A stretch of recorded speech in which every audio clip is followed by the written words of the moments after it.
take your seats, get yourself comfy, and we're just about to move on to Ash. Thank you. Hello, everyone. It's fantastic to be back talking to you again. I really enjoyed last year, and I'm sure we're all going to very much enjoy this year as well. This time, I'm here to talk to you about this bill. So you should have one of these on your table, so feel free to take this away with you if you want. So it's the proposed Prostitution, Offences and Support Scotland Bill, which is not very catchy. So we're calling it Unbuyable, because we just think it makes it a bit easier for people to understand. So this bill, or bills similar to this bill, have been attempted in the Scottish Parliament over the Scottish Parliament's now 25-year history. I think 3 times. Is it 3 times or 4 times? 3 times. Yeah. 4, right. See, people know better than me. And each time, it didn't get very far. So there's obviously various sort of technical and support hurdles that you need to get through in order to, rightly, in order to introduce a bill into the Scottish Parliament. And many of you will know that I was the Minister for Community Safety for 4.5 years, and prostitution was actually in my remit during that time. And when I first got appointed, I thought, great, this means I'll be able to change the law on prostitution. And I didn't. I tried very, very hard, and I always tell this story that I tried to change the law on fireworks and on prostitution at exactly the same time, pursued them as a minister in exactly the same way, and the fireworks became law about 2 years ago, and prostitution just never got to that stage. So I think we can all assume why that might be the case. I personally thought it might have been something to do with the Green Party, because obviously the Butte House Agreement was going on at that point, yes. And this was in one of the excluded policy areas, and I remember when I first saw the Butte House Agreement, and I saw that prostitution was in this excluded policy area, my heart just sank, because I had a feeling that that would mean it was the end of the bill. Anyway, fast forward, so I'm now obviously a backbencher. I've changed political parties, and I'm able to pursue it as a member's bill. That is slightly more complicated, because you obviously don't, one person doing it, and this is obviously a piece of legislation that really does go up against organised crime. So personally, I think it would have been better for the government to do it with that protection of government rather than one person doing it, but needs must. And usually as well, when you're doing a member's bill in the Scottish Parliament, you have the support of something called the Non-Government Bills Unit, NGBU. But when Mara and I went to see the NGBU, when was it, about 18 months ago, when we first started this journey? Yeah. They said that they just didn't have capacity. They had so many other members that wanted to do legislation, they couldn't help us. So that's why Maren is on the stage with me, because me and my very small team, and Maren's my senior researcher, have been doing this all ourselves. You can imagine it's a huge undertaking to do a piece of legislation by yourself. So that's...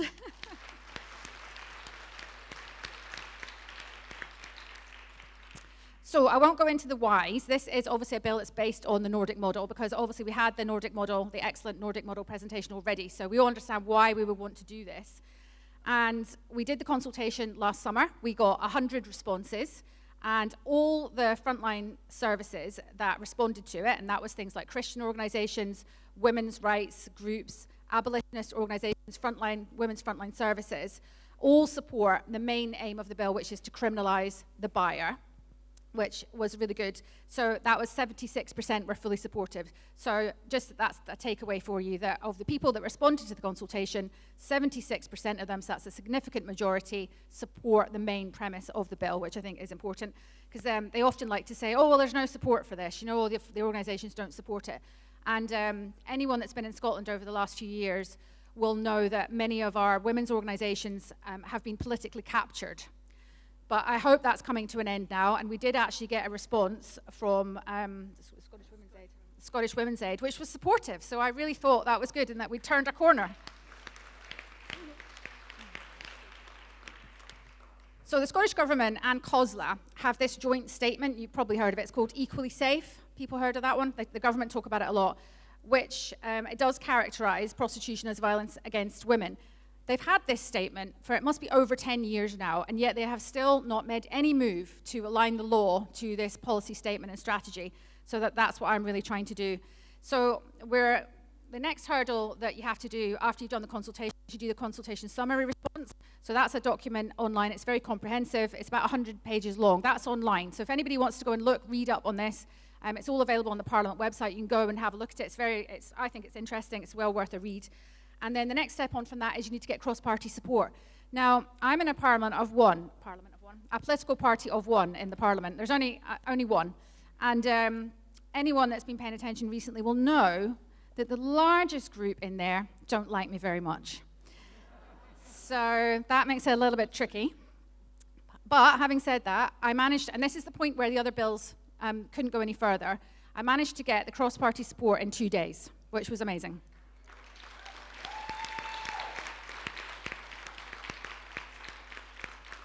So I got support from, the majority actually were Conservative colleagues. So Conservative colleagues were very supportive, although I will say, and I think we've got some Conservative MSPs coming later, so you can chin them about this, but I don't think they've made a decision as a political party about whether they will, because you know political parties decide about whether to support something or vote against it, or it can be a free vote. So there's the three options. And then the members will be whipped to obey whatever the party line is. So individual members have supported it from the Conservatives, but I'm not clear. I've tried to talk to Russell Finlay about it, but he's being a bit evasive at the moment, whether they will make this their party policy. I hope they will, but you guys can help me out with that.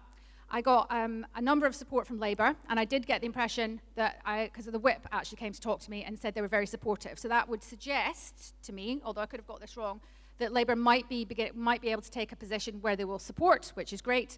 And I did get support of individual rebel SNP members, if you like. Now, I've had a number of conversations, like quite a lot of conversations with various different members of the SNP government, asking them about this. I tried to make it, I have very little leverage in there, as you might understand. I tried to make it a condition of my support for the budget, and they just wouldn't say whether they would support it or they wouldn't support it. Now, that's going to make it very difficult for me, because the way the arithmetic in there works, I need a simple majority to pass this.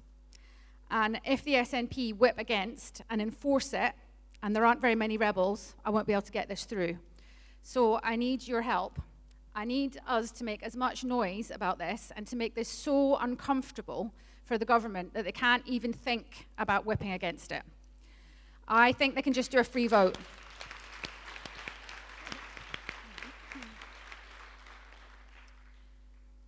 I also notice as well, and you might be noticing this too, that there's a lot of overlap. In fact, it almost seems that it's some of the same people that are the trans rights activists and also the pro-prostitution lobby.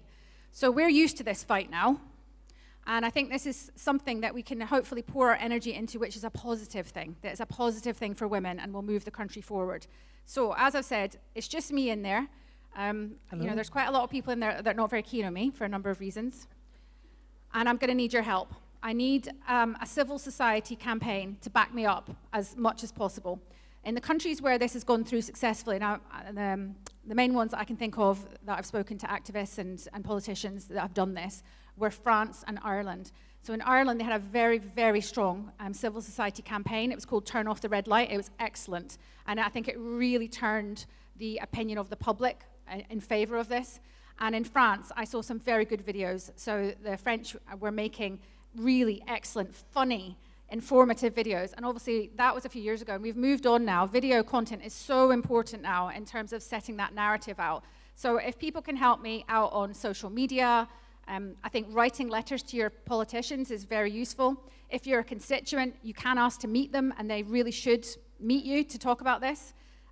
Letters to newspapers can be very helpful as well. Just the normal campaigning stuff, blogs, videos, etc. Anything like that, I would very much appreciate. And we also have, yes, I'm being reminded, we've got an event. So if you can see this leaflet on your table, that'll give you more information. So that's an event that's coming up that we would love support for. And I think I've run out of things to say now. So happy to take any questions on this. The lodging date for the bill that we have at the moment is the 20th of May. Now, I know what you're thinking. We're running out of time. We are running out of time. The Parliament ends sometime like the middle of March next year. So technically it is enough time to get a bill through, but if they're playing funny business, and I can't rule out that they wouldn't, we could run out of time. So anybody that's into praying or manifesting or any of this stuff, you can direct it to this, because if somebody else pulls out of their lodging date, we move forward.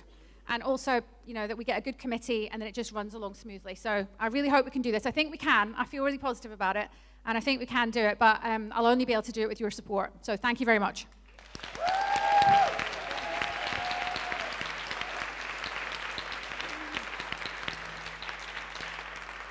We're going to go on to any questions that anybody would like to ask Ash whilst we've got her on the stage. Would you just put up your hand? I'll bring you a mic. Keep them quiet, as short as possible, please.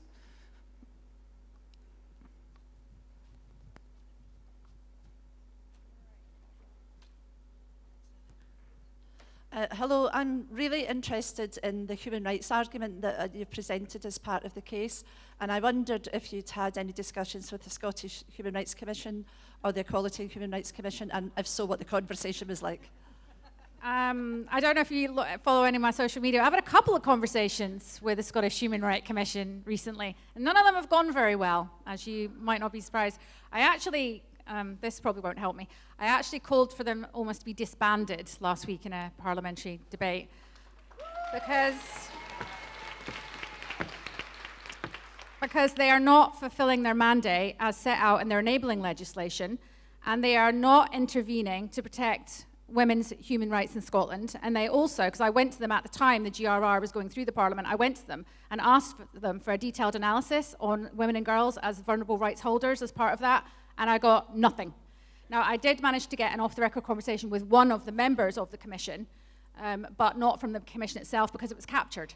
So I imagine at the moment, and based on the fact that I've now set up this as a bit of a combative situation between myself and the chair, I can't imagine that she's going to come out in support, but I will continue to press her, and if other people could do the same, that would be fantastic. Any other questions? Gosh, they're quiet. This is not like in Alloa. Sure, there's no more questions. We'll just move on. Oh, we've got one at the front. Brilliant.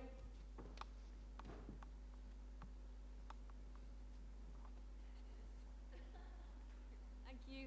Hello, I just wondered if you could speak to what we heard this morning about OnlyFans and everything that's happening and how that might relate to the bill.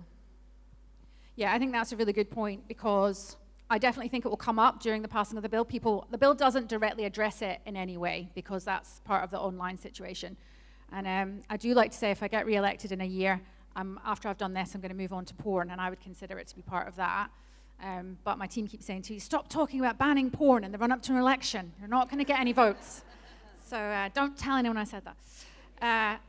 But I do think it's part of this normalizing and mainstreaming of the spectrum of commercial sexual exploitation. Of course, that's in there. And, you know, I've been talking to younger women. I've got, some much younger staff who are in their 20s about people like the Bonnie Blue and all that and the Lily Phillips. And it's quite extraordinary how mainstream that has become.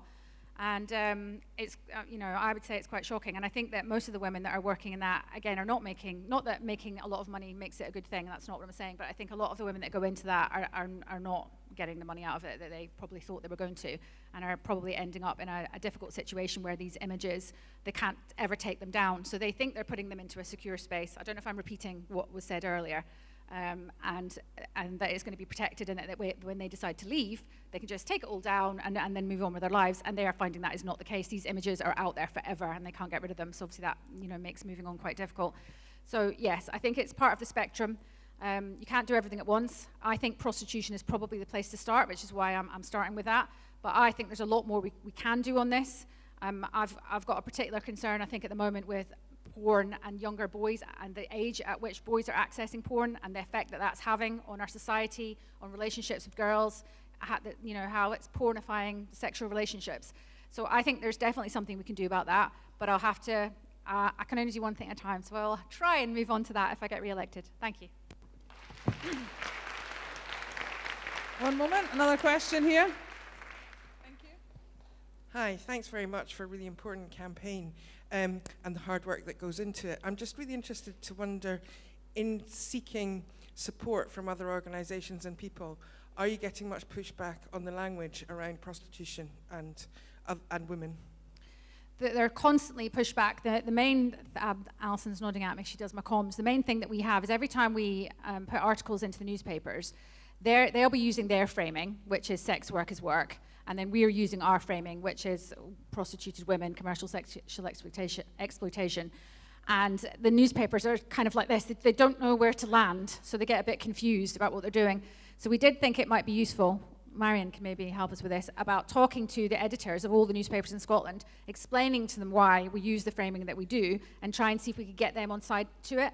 And the other thing is the editorial images. So the photo editors will often use really, really inappropriate photographs every time they're talking about prostitution. So I might be talking about exploitation, and then they'll have very helpfully chosen a picture of a teenager in stilettos and fishnet tights standing next to a car. And you think, well, where's the emphasis here on the punters? We never see images of the punters in any of this, and we should be putting the shame where it belongs onto them. Woo! But I will say we seem to be in a reasonably opportune time at the moment where the Scottish pro-prostitution lobby doesn't seem very organised. I've offered all of them meetings. I couldn't get anyone from Scotland to come and meet me. They were coming up from Manchester and from London. I did meet with them. It was lovely, actually. The young girl that came in, she genuinely thought she was just going to tell me a few home truths and that I'd realised that I'd been wrong for the last 20 years. That didn't happen, but I think I shook her world a wee bit. But anyway, so... yeah, so that could be good for us, but I would imagine with the money involved, once we get going on this, that will, it will rear up again, and we'll be out against it. We'll have lots of people coming out saying this is very empowering career choice. People should be able to do whatever they want with their bodies. We know the arguments. So I think we just need to hold firm on it, be able to explain why we think we are right and why this is exploitation and why this isn't good for society, for the women that work in it and everybody else, and to keep going. And hopefully this time we'll win the argument.